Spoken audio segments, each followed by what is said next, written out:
Maraming salamat, Mama Carl, no? Klarong-klaro ang batas natin dito sa cutting of trees, no? Yung Republic Act 10593. Dalawa lang sa batas ang reason para magputol ng puno. Isa, hazardous sa tao, ibig sabihin nanganganib, no? Dangerous sa tao, or number 2, dangerous sa property.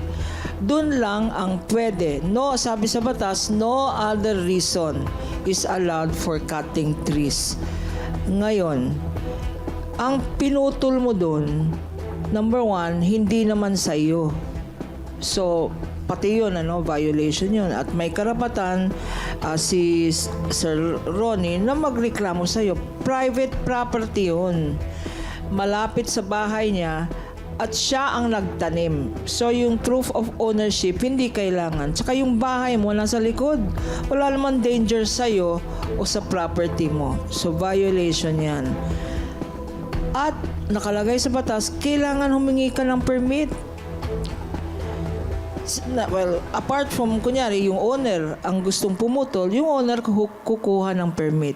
6,000 plus yan. Depende sa size from 2,000 to 6,000. Kung ang pagputol naman ng puno ay dahil meron kang project, let's say widening of the road ng barangay ninyo, kailangan in addition sa permit ng DENR, kailangan rin ng environmental ECC permit. Pero hindi yan applicable dito. Ang nakakalungkot dito, puno yan eh. Di ba? Bata pa tayo. Yun lang ang na-memorize kong poem. Trees. Di ba? I know that I shall never see a poem as lovely as a tree. Hindi lang puno ang pinutol mo.